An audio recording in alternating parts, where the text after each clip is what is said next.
Hello and what's up? Welcome to Studio 22. My name is Curtis Osceola and it is the most wonderful time of the year. But it is also the start of basketball season and we have a very special guest joining me on today's show. His name is John Ellis, who has played before and is starting up something special off the court. So stay tuned and enjoy the show.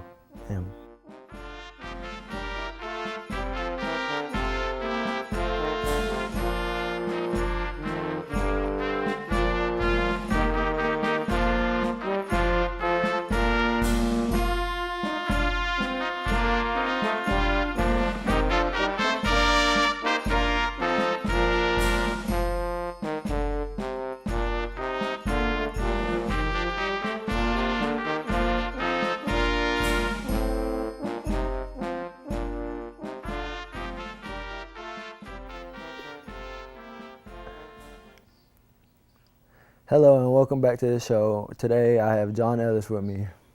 How you doing today? I'm good. How you doing? I'm doing fine, man. How's your year going? It's the end of the year. It's Christmas time. Like you said, it's one of the best times of the year, so I'm excited. Facts. Ready to kick 2019 off. That's true. So you got any special plans for Christmas? No, I think I'm going to just take my kids home to see their cousins in Atlanta and hang out with the family for a little while and turn up. That's cool, man. That sounds fun. I think I might be going to Florida. Maybe. I don't know yet. But you say you from Atlanta? I would say I'm from Atlanta just to keep it basic, but I was born in New York. Early age, maybe around 4. Moved to Maryland. Me and my family moved to Maryland. And I lived there till I was about 12. Middle school or something, 7th grade, we moved to Atlanta and then finished out the end of middle school and all of high school in Atlanta, yeah. So do you have any siblings? I have one twin brother, I have an older sister, and I have an older brother. Oh, that's dope. So what high school did you go to in Atlanta? I was fortunate enough to go to 3 different high schools in 4 years, so I moved around a little bit. I went to Kell High School my freshman and sophomore year, McEachin High School my junior year, and finished at Woodstock High School. So what would you say was your best experience from high school? Probably I don't know, I want to say maybe my 11th grade year because I got cut. And a lot of people say, I was starting varsity as a freshman. Nah, that was not my route. I played freshman, I played JV, I got cut, and then I played varsity. So probably getting cut, and I guess it made me a little bit more humble and appreciative of where I came from and where I was trying to get to. And then my senior year was amazing. So I would say it started when I got cut in 11th grade. That's cool. So you graduated, right? And what did you do after high school? After high school, I had a great senior year of basketball, and I decided I wanted to pursue college basketball. But the year I had was so good, I was like, man, I'm supposed to go to Duke. You know, like everybody Yeah. want to go D1. So I was like, man, I got to go to Duke. I had a crazy year. So Duke never called, and I'm still waiting for that call, but they never called.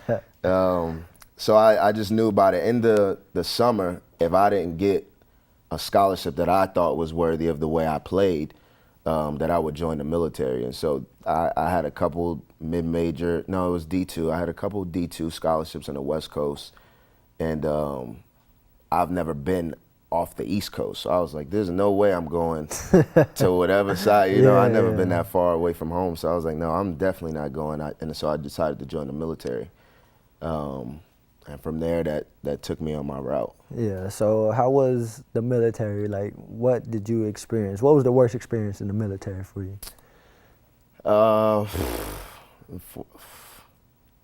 I would say the beginning is the hardest. I wouldn't say the worst. The beginning is the hardest because you're transitioning from civilian to soldier.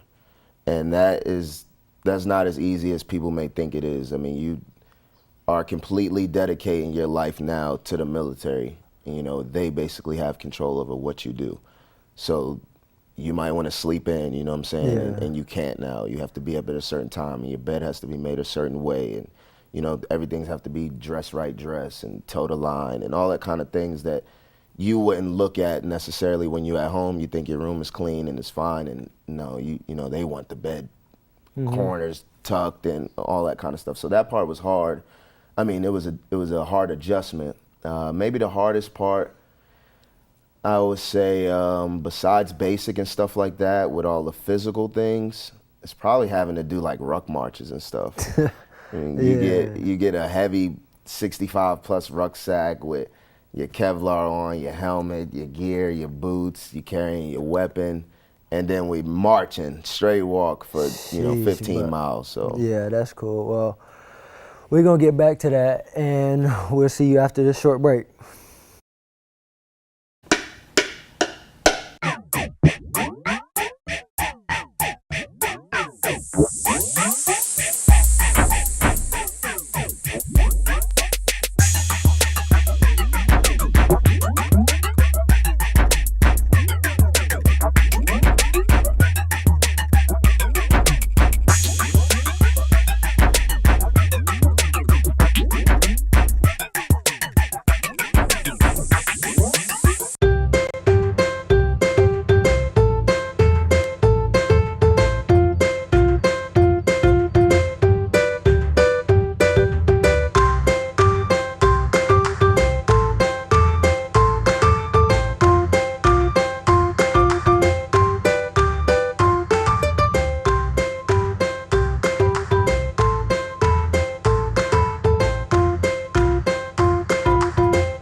What's up, y'all? Welcome back to the show. So before the break, we was talking about John being in the Army and him doing the basics and stuff and what he had to do.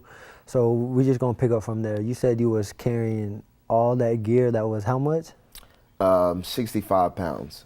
Yeah. Sheesh. And what y'all have to do through that? So they start small with the ruck marches because we've never done them before. So everything, I think we go 4K, 6K, 8K, 12, and 15. Sheesh. So you have to get all of that done before graduation. Obviously, it's scheduled out and planned out. But so like a 4-mile ruck march is obviously 4 miles, and we'll walk on the sides of a road, staggered, with our entire formation, walking out led by our NCOs. And you just basically walking. I mean, there's no trick to it. There's no, what are we looking for? There's nothing out there. We're just walking. So you end up taking small breaks where if we were deployed or something like that and we were looking for things, we would stop. Everyone would get in a prone position, which is laying flat on your stomach, and everyone would have their weapons pointed out, and you would just be kind of looking down range at whatever, since we're in the civilian world, there's nothing. But if we were deployed or something, you're looking for potential threats and things like that. So, and then that builds up to 15 miles. So did you have to travel from how would you say it, like from place to place, or did you just do your basics at one place? Basic was at Fort Jackson, South Carolina, and everyone's basic is different. Mine was at Fort Jackson, and that's a few months, and then I went to Fort Lee, Virginia for AIT training, which is your next training, and then you go to your duty station. Oh, so did you get it? Did you have to go to overseas anywhere? No, I almost went. 2012 to 13, my unit deployed to Afghanistan, and I had broken my hand in a basketball tournament in Phoenix. And so I still packed and had my ACUs to deploy, and I had all my bags packed, and I was at the site to get on the plane. And since my hand was broken, I couldn't go. Okay, so you said you was playing basketball. So how was that for you? It was great. That was the deciding factor on why I joined, because my recruiter told me I'd be able to play and represent the military doing basketball and traveling. Okay, cool. Well, We're going to take this short break here, and when we get back, John's going to show us some moves and how he got down on the court. So stay tuned for that, and we'll see you in a little bit.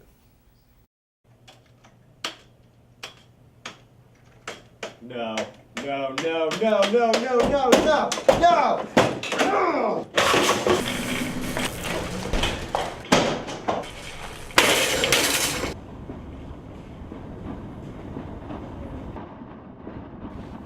Just what do you think you are doing, Dave? I really think I'm entitled to an answer to that question. I can see you're really upset about this. I know I've made some very poor decisions recently, but I can give you my complete assurance that my work will be back to normal. Dave, stop, will you? Will you stop, Dave? My name is Eric.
Hello and welcome back.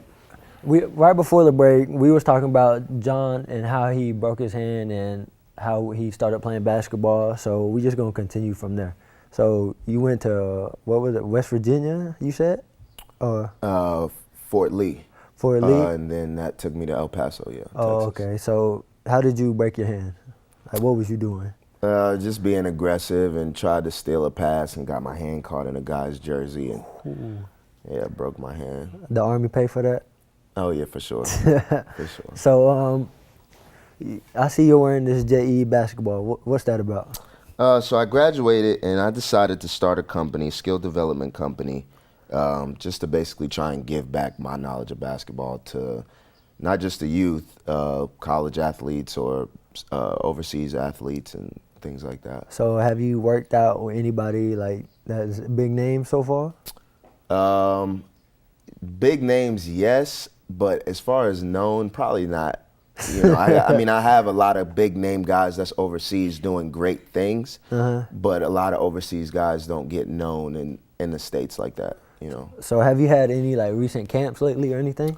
Yes, I actually had my first camp in June of this past summer. And how did that go for you? It was great. The turnout was amazing. We had more kids than I expected. They loved it. I got a lot of positive feedback, and I'm currently still getting texts from parents asking if I'll do another one. Oh yeah, that's cool. And I think we got some pictures from that, right? This picture right here, I was introduced by our head coach at OCU, and he talked a little bit about every guy that helped, and then introduced me, and then I got to speak a little bit to the kids before we got started. Yeah. And what about this one? This was our final picture. You see the smiles and awards and bags and stuff, gifts that was won by some of the athletes. So we took a group photo right at the end. That's cool. And I think one more. This is one kid who was he was so excited to be there. He was following me for a while on Instagram, and he finally got to put a voice to the person more than anything, not a face. But he was so excited, he ran right up to me to meet me and was like, "Can we take a picture?" So. Who was that other dude in the picture? That's actually one of the overseas pros that I trained, RJ McGee. He used to play here at OCU. decided to go overseas, and he's now in his 4th season right now. Oh, overseas? Yeah. That is. So, do you think you'll be able to get a chance to go watch him? We actually have something coming up this February where he wants me to come out to Russia, where he's at, and try and work out for a little while and just keep his game a little sharp. That's good. So your platform gonna go wild then. That's hopefully. the plan. That's the plan. Yeah. So you said you played here, right? Yes. So how was that for you? It was great. It was weird in the beginning because I originally came for Coach Deion Phelps my freshman year, who ended up taking a step down right after our freshman year, and then met Vinay Patel, and it was great from there. I had a great year, or a great 4 years.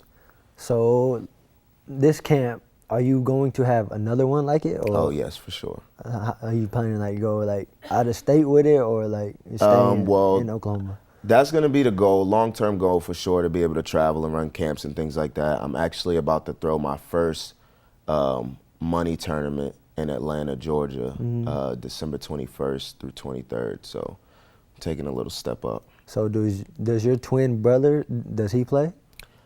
He played, and he plays as far as, fun and stuff like that, or little leagues, but he played high school, didn't do college or anything like that, and he's currently trying to continue JEB in Atlanta right now. So who would you say is the better out of y'all two? Me, no questions asked. No questions asked. He can't guard you? No, not even a little bit. So we have a couple players on the team. Be honest with me. Who would you hold to 0 points? Trey Bryant or Chris Williams? Trey first for sure. Trey would have a long day. Chris, he would score a little bit, but he wouldn't get close to his average. All right, that's cool. So probably just gonna. Well, when we get back, we are going to show a talent, and he's gonna show us what he does and how he gets ready for a basketball game. So stay tuned for that.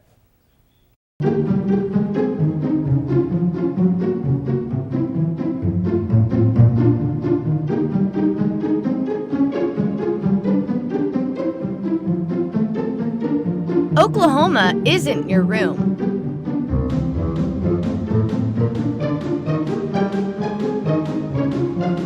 So don't trash it.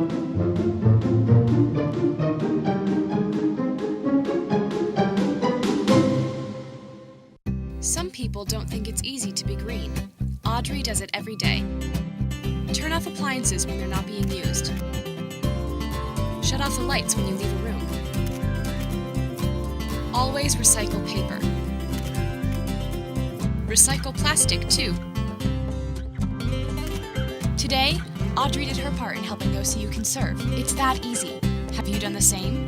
Visit okcu.edu/bluegoesgreen for more information. I was looking for a way to help out with my community while also getting close with my gal pals. I've been looking for an addition in my life that can make things more lively. I wanted a companion to curl up with at night. That's why we adopted these guys. Research shows that women love cute little things. So what's wrong with you? Get a guy who's guaranteed to stay.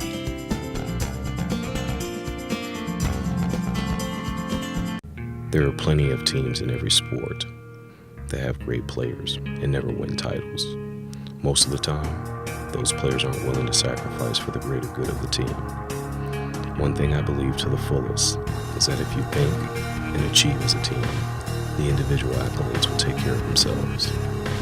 Talent wins games, but teamwork and intelligence wins championships.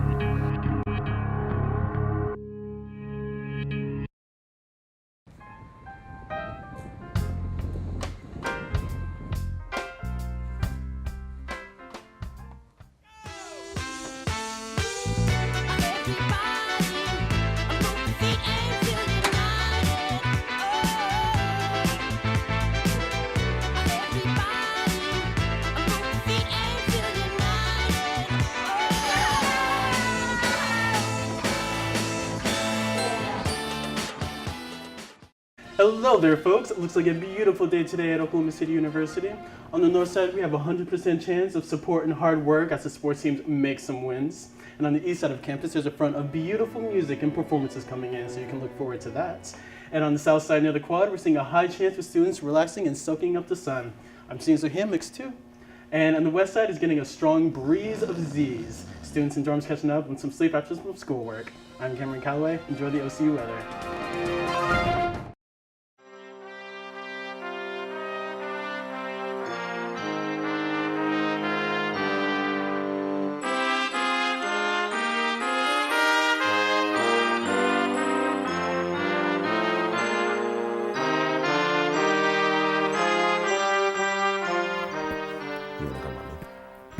Hello and welcome back. Right before the break, we was talking about how John has a JEB platform and how he's going worldwide. But right now, he's finna show us some moves he does and how he teaches kids how to handle the ball. So, all right. So first, this is a weight ball. This is basically used to strengthen fingertips, hands, wrists, forearms. Just try and build the muscle within your arm to become a stronger ball handler. This is a light ball. It's smaller, obviously, and this will help increase ball handling. And then we just have the regular basketball that's used to play on every level.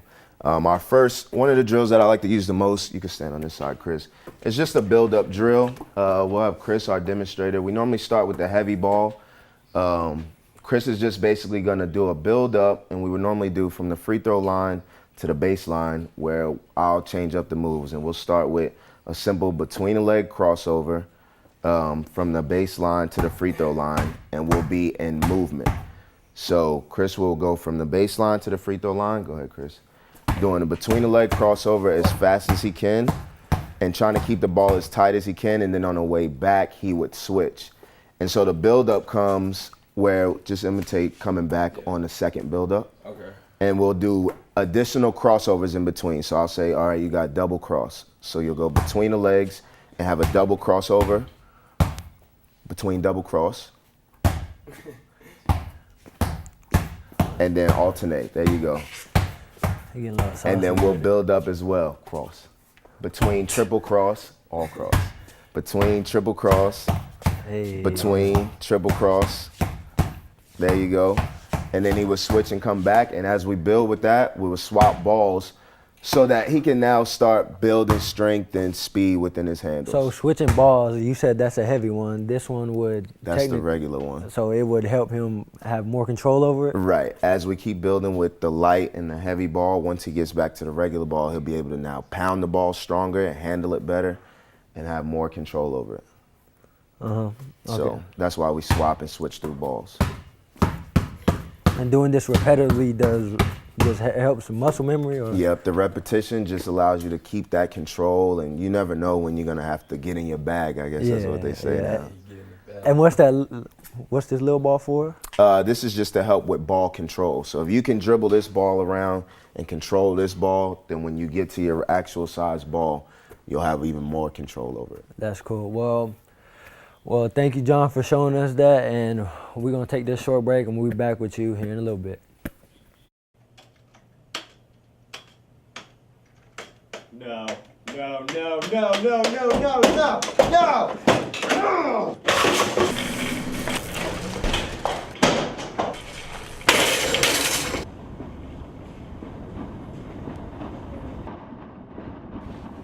Just what do you think you are doing, Dave?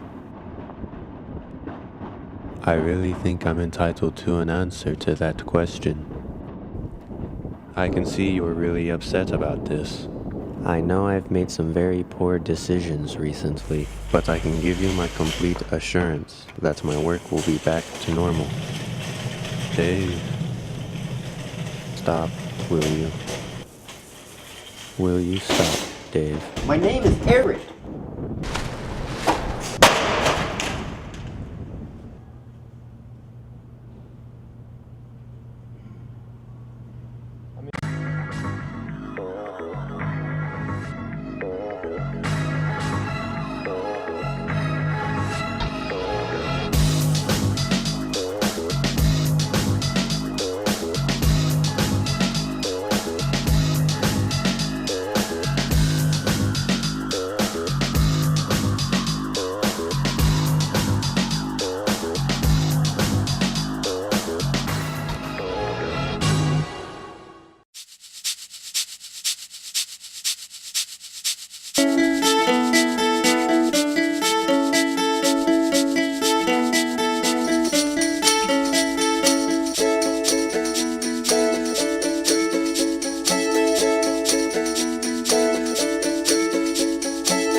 Hello and welcome back. So that last segment, John showed us a couple moves he does.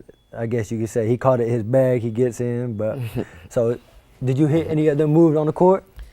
Oh yeah, I got my fair share of some ankles in my bag.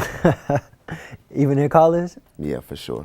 That's dope. So how was your year at OCU, like your school year and all that? School was school. All athletes, just you get it done. My senior year of basketball was great. It was hard as you watched the time tick. You knew your time was coming up to be done, but it was great. I had a great experience and finished with a good group of guys. We just fell short. So what was your most memorable moment of college basketball?